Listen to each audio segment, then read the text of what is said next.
నేను ఎప్పుడూ ఒకటే ఆలోచిస్తూ ఉంటాను. రాజకీయం అంటే సేవాభావం ఉండాలి. రాజకీయం అంటే రౌడీయిజం కాదు. రాజకీయం అంటే ప్రజలకు జవాబుదారీతనంగా ఉండాల్సిన బాధ్యత మనందరిపైన ఉంది. ఎన్నికల కంటే ముందు ఒక మాట చెప్పాను. సంపద సృష్టించడం తెలిసిన పార్టీ ఎన్డీఏ. మళ్ళీ మీరు అధికారం ఇవ్వండి, అభివృద్ధి చేస్తాం, సంక్షేమాన్ని ఇస్తాం. అందుకే సూపర్ 6 అని చెప్పి సూపర్ హిట్ చేసిన పార్టీ ఎన్డీఏ. ఏం తమ్ముళ్ళు మిమ్మల్ని అందరిని అడుగుతున్నా, ఏమమ్మా మీరు చెప్పాలి ఆడబిడ్డలు. ఎన్టీఆర్ భరోసా పింఛన్లు మన నియోజకవర్గంలో 39,641 మందికి 4,000, 6,000, 10,000, 15,000 రూపాయలు ఇస్తున్నాం. అవునా కాదా అని అడుగుతున్నా. అవునంటే గట్టిగా చెప్పండి అవునని. తల్లికి వందనం అందరికీ ఇస్తామని ఒక బిడ్డకే ఇచ్చారు. కడవందరినీ చిన్న చూపు చూశారు. ఇప్పుడే బస్సులో వస్తామంటే ఇక్కడే ఉంది ఆడబిడ్డ, 6 మంది పిల్లలు. ఆవిడని అభినందిస్తున్నా.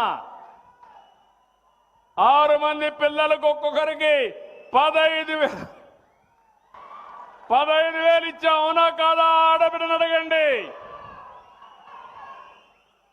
అంటే 13 × 15, 13 × 5, 6 దగ్గర 78,000 రూపాయలు 6 మంది పిల్లల అకౌంట్ ఆ తల్లి అకౌంట్లో పడిందంటే అది తెలుగుదేశం పార్టీ యొక్క నిజాయితీ, చిత్తశుద్ధిని మరొకసారి విజ్ఞప్తి చేస్తున్నా. అన్నదాత సుఖీ భవ 7,000 రూపాయలు మీ అకౌంట్లో పడ్డాయా లేదా? పడిందా? పడుంటే రైతులు గట్టిగా చప్పట్లు కూడా చెప్పండి ఎస్ అని. ఏమమ్మా ఆడబిడ్డలు గ్యాస్ కనెక్షన్లు ఇస్తున్నావా లేదా? నేనే దీపం పెట్టా. ఇప్పుడు 3 సిలిండర్లు ఉచితంగా ఇస్తున్నా. అవునా కాదా అని అడుగుతున్నా. అన్నింటికంటే సూపర్ హిట్ శ్రీ శక్తి ఉచిత ప్రయాణం మా ఆడబిడ్డలకు. ఈరోజు ఎన్డీఏ ఇచ్చే వరం. మా ఆడబిడ్డలు హ్యాపీగా ఉంటే చేతులు పైకెత్తండి. దీనివల్ల చరిత్ర తిరగరాయబోతున్నారు మా ఆడబిడ్డలు. ఇప్పుడే ఒక ఆవిడ చెప్తుంది, ఒకప్పుడు నేను మా తల్లిని చూడాలంటే చాలా సమస్య ఉండేది.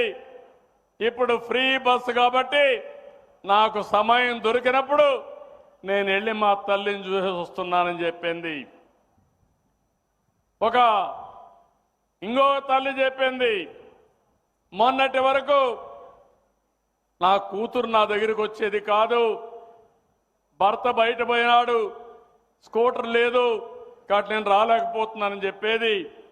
ఇప్పుడు భర్త సహకరించకపోయినా ఇష్టపడకపోయినా నన్ను చూడాలంటే ఫ్రీ బస్సులో నా కూతురు వచ్చి చూసిపోతుందని ఆ తల్లి చెప్పే పరిస్థితి వచ్చింది. ఇప్పుడు అందుకే నేను ఒక మాట చెప్పాను, 60 సంవత్సరాలు పైబడిన వాళ్ళు ఎవరైనా సరే ఎక్కడన్నా కానీ పవిత్రమైన పుణ్యక్షేత్రాలకు పోవాలంటే బస్ ఎక్కండి, అన్నా క్యాంటీన్లో భోంచేయండి, దేవాలయాల్లో కూడా ఉచితంగా భోజనం పెడుతున్నాం, ఫ్రీగా దేవుణ్ణి చూసి మీరు కావాల్సిన కోరికలు కోరుకొని వచ్చే పరిస్థితి వస్తుందని చెప్పి నేను మీకు తెలియజేస్తున్నా.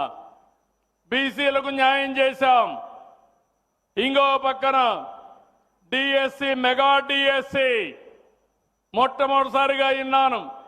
మన కుప్పంలో కూడా 50 మంది టీచర్లు సెలెక్ట్ అయ్యారు. ఇదొక చరిత్ర. ఒకప్పుడు మన టీచర్లే సెలెక్ట్ అయ్యేవాళ్ళు కాదు, అంతా వేరే తాలూకాల నుంచి ఇక్కడ రావడం, వస్తానే ట్రాన్స్ఫర్ చేసుకొని వెళ్ళిపోవడం, మన బడులన్నీ ఖాళీ అయిపోవడం.